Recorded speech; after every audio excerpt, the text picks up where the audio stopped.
Shalom, jemaat yang dikasihi Tuhan. Senang kembali bisa menyapa Anda lewat sapaan rohani dari hamba-hamba Tuhan di GKKA Indonesia Kendari. Bersama maju bersama. Kali ini kita akan membahas tokoh di dalam Alkitab, yaitu Esther. Saya akan membaca di dalam Esther pasal 4 ayat yang ke-10 sampai dengan ayat yang ke-17. Demikian firman Tuhan dari Esther pasal 4 ayat 10 sampai 17. Akan tetapi Esther menyuruh Hatach memberitahu kepada Mordekhai. Semua pegawai raja serta penduduk daerah-daerah kerajaan mengetahui bahwa bagi setiap laki-laki atau perempuan yang menghadap raja di peladaran dalam dengan tiada dipanggil, hanya berlaku satu undang-undang, yakni hukuman mati. Hanya orang yang kepadanya raja mengulurkan tongkat emas yang akan tetap hidup. Dan aku selama 30 hari ini tidak dipanggil menghadap raja. Ketika disampaikan orang perkataan Esther itu kepada Mordekhai, maka Mordekhai menyuruh menyampaikan jawab ini kepada Esther.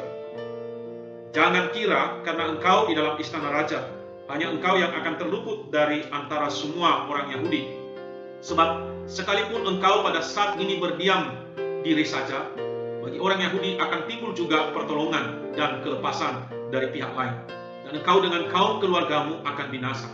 Siapa tahu, mungkin justru untuk saat yang seperti ini, engkau beroleh kedudukan sebagai ratu.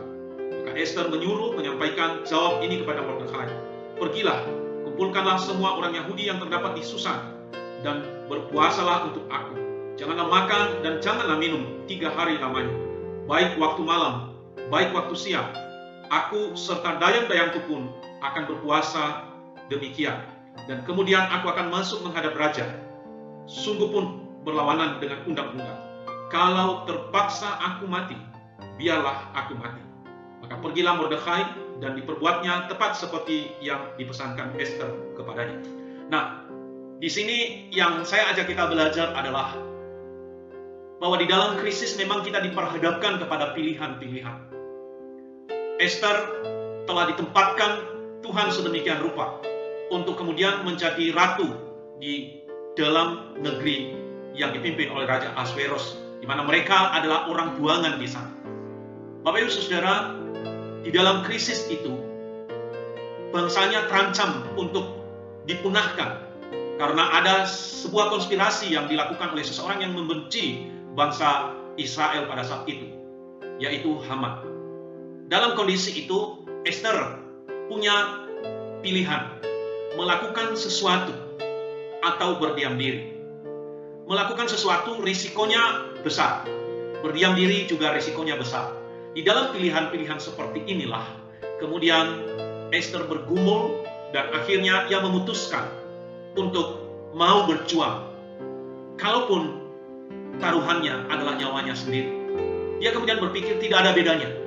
Aku mau berjuang, tidak mau berjuang, itu pasti ujungnya aku akan mati. Kalau aku berjuang, aku akan mati. Berarti itu sudah merupakan kehendak Tuhan. Saudara, tidak mudah memang ya ketika kita menghadapi krisis untuk kemudian kita memilih untuk fight. Dan kita sudah tahu ke depan risiko yang ada.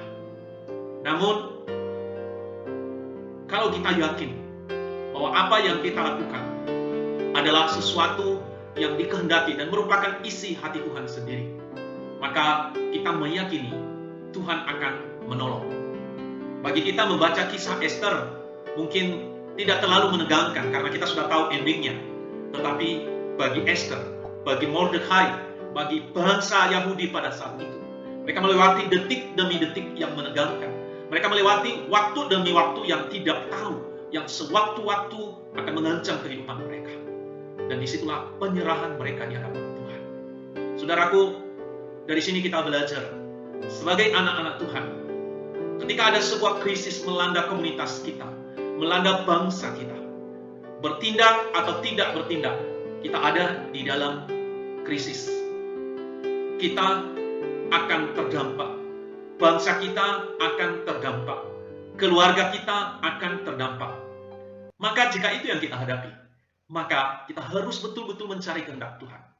Dan jika Tuhan menginginkan kita bertindak, maka kita melakukan itu. Sekecil apapun tindakan yang kita lakukan, itu bisa dipakai oleh Tuhan untuk mendatangkan pertolongan di tengah-tengah krisis.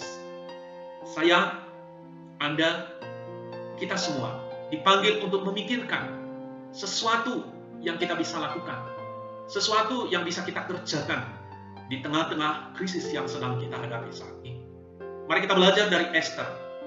Dia menyadari, Mordekhai mengingatkan dia bahwa tidak ada kebetulan di dalam hidup ini.